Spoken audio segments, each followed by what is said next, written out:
Taylor Swift in 2019, what you haven't heard about her bold new album and her groundbreaking role on the big screen. I came right off of a stadium tour and went right into rehearsals.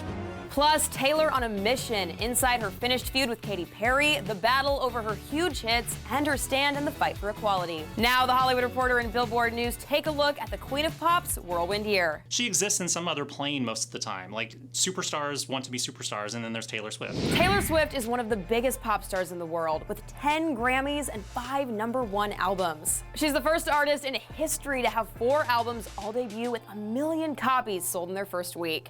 So the big question, can she do it again with her new album, Lover?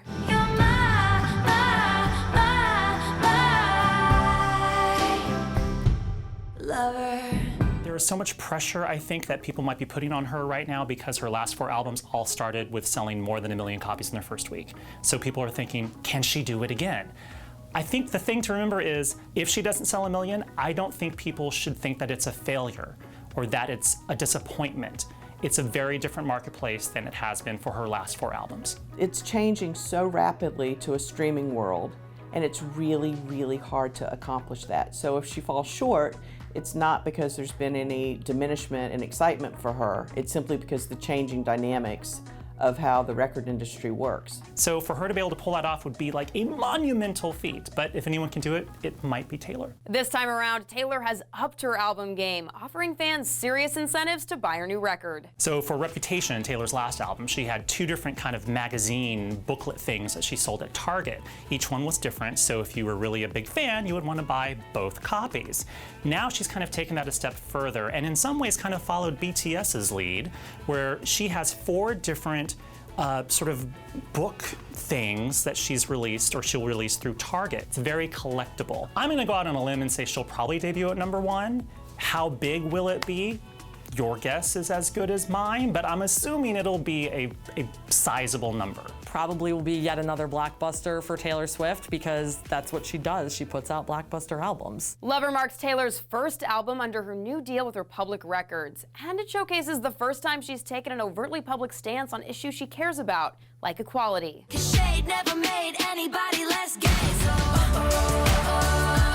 She's always been supportive of the LGBTQ community. I think this took it to a whole new level, though. It's like, I am Taylor Swift and I am super supportive of the gay community, and you might not have realized that before because I didn't speak about it, but like, if you were paying attention, you saw who my friends were, and you knew that like, this is always who I was, but now I'm just gonna like announce it. I just think it was a really cool thing that she did. You know, some people sort of like gave her flack for that, thinking that it was somehow opportunistic in some capacity, but I think it's really hard to kind of diminish, you know, what she did. You had this huge platform and you took a stand and you said what you believed in. Like, isn't that a good thing? Laverne Cox, one of the stars featured in the video, recently opened up to The Hollywood Reporter about what it means to have Taylor Swift as an LGBTQ+ ally. The response to the "You Need to Calm Down" video, both positive, negative, and, you know, somewhere in between, made me think about how far we still have to come.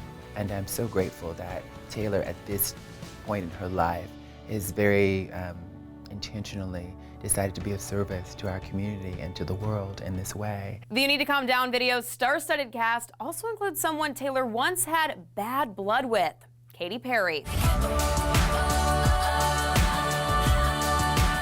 They're dressed as fast food and they're hugging, and like, it's done. It made sense in the context of the video because while it is about pride and the LGBTQ community, it's also about stop pinning all the pop star girls against each other. And here's me and Katy, and everybody's cool. But while Taylor ended one feud this year, a brand new battle began, one the singer-songwriter called her worst-case scenario. It was announced that Scooter Braun and his Ithaca Holdings had purchased Scott Borchetta's Big Machine label group. And the deal included Taylor Swift's catalog, including her first 6 studio albums. And Taylor came out really vocally against Scooter buying Big Machine Records. It was a massive debate that it sparked, and people came out on all sides. Almost immediately, a number of celebrities were either Team Taylor or Team Scooter. But I think what it really showed was that Taylor is not afraid at this point to speak up about anything, as long as, you know, it's protecting what she believes in and what she values. Now, as Taylor Swift moves on from the drama with a new album on her new label, she's also moving on to the big screen with a standout role in the movie Cats. I've always brought that sort of narrative element to my live shows. I think this is a big movie for Taylor Swift because it could bring her to a new audience that doesn't know her from her music, and it will be a stepping stone, if it's successful, into more substantive roles. And it makes all the sense in the world considering who she is as a performer and then her love of cats, which is well documented. It's like, it's kind of the perfect way for her to, you know, become like a big screen star.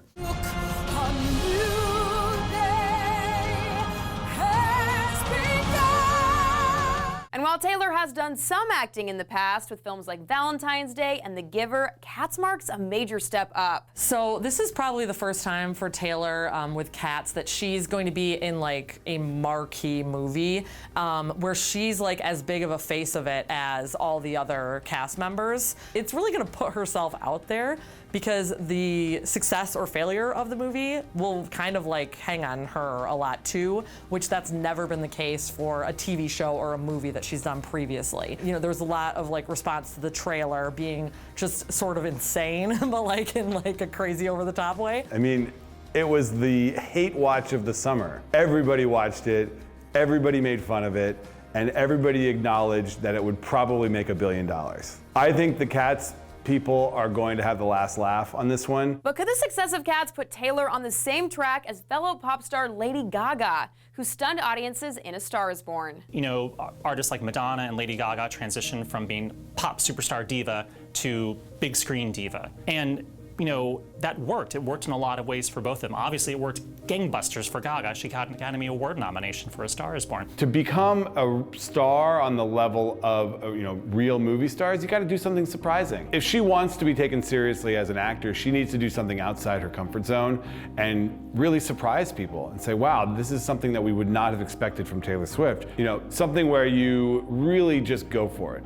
And if you succeed, people will really reward you for it. It's like a perfect launching pad to get to like someplace sort of like Lady Gaga went with A Star Is Born, that I feel like Taylor needs to find something like that to dig into, which I mean, those are like once in a lifetime roles, but I'm sure she's looking since it's something she's interested in. So I think that she could 100% get to that place where Gaga got with A Star Is Born. She just needs like this perfect vehicle to come along for her. I mean, Taylor is in such a unique place right now. She can kind of do whatever the heck she wants.